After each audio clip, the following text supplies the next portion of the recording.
seguinte, bom, para complementar na fala do pessoal que está argumentando sobre as diversas possibilidades do crescimento da violência, principalmente entre os jovens, meu nome é Valdir, eu sou advogado do CREAS, aqui da cidade, e especialmente com relação ao fato ocorrido, o CREAS já vem acompanhando a instituição de São Tomé dentro da estrutura que a gente tem no município, tanto o CREAS como o CRAS. Setor da saúde, a gente tem a mesma função do CRAS, do setor da saúde. Então, eu vou dar um esboço para vocês, mais ou menos, de como que foi o trabalho. Porque isso é uma questão seguinte, a gente fala assim, podia ser evitado. Tem certas situações que a gente está por dentro da situação. A gente tenta trabalhar o menor de várias formas. Você tenta fazer o máximo que dá para fazer dentro das limitações que a gente tem dos órgãos. Nesse caso específico, a família desse menor, dos menores, desse menor especificamente, eles vêm sendo acompanhados desde 2011, desde antes de 2011. Eles eram muito jovens. Ele já é um caso conhecido da cidade, esse menor especificamente já é um caso conhecido da cidade. O CREAS, por diversas vezes, já fez vários trabalhos, encaminhamentos para programas que existem e que existiam no município, que alguns desses programas foram cortados principalmente pelo governo do Estado, pela crise que a gente passou, então, programa de PET, programa de erradicação do trabalho infantil, ele foi encaminhado para psiquiatra, ele foi encaminhado para psicólogo, inclusive para neurologista. Além do nosso trabalho, é assistência social e com psicólogo. Posteriormente, então, estou falando por etapas, porque isso foi desde o início do trabalho. Isso foi apenas os encaminhamentos que a gente acompanhou a família. Porque esse acompanhamento ele não é apenas com o adolescente. Esse acompanhamento ele é feito com essa família. Por quê? Porque quando a gente chega a delinquir, quando ele chega a cometer um ato operacional, que chega ao conhecimento do CREAS, a gente passa a acompanhar a família específica. Ou seja, muitas das vezes são encaminhamentos feitos pelo Conselho Tutelar, tem um representante aqui também do Conselho Tutelar, e que muitas vezes são encaminhados pelo próprio promotor de justiça, por notícia de fato. Esse menor também foi encaminhado para o futebol, para o futebol, entre outros. Curso de qualificação profissional que tinha no município que foi disponibilizado. O problema é a questão do jovem querer aderir.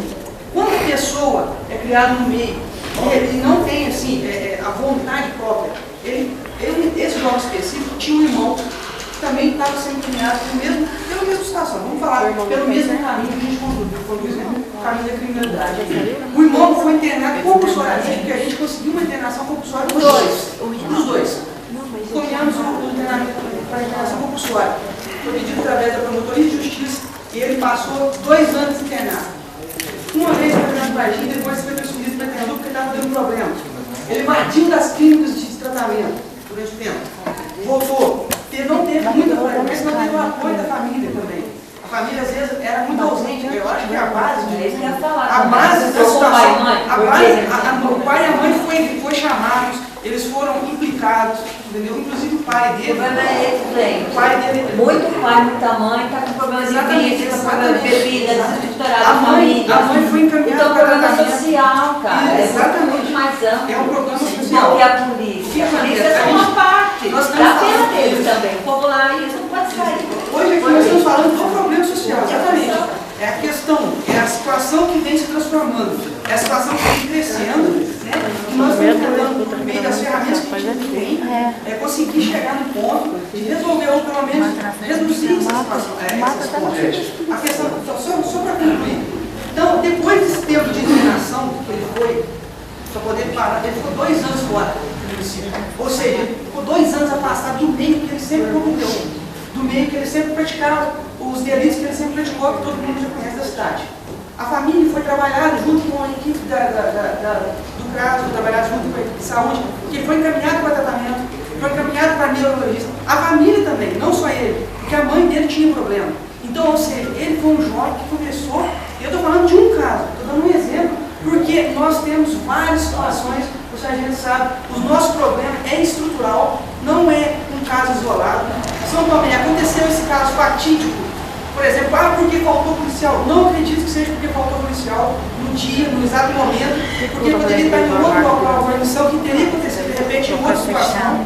Então, assim, eu acho que a gente precisa tratar, como foi dito aqui, é a raiz do problema. E a raiz do problema, na minha opinião, é educação e cultura. eu acho que começa de baixo, é a base.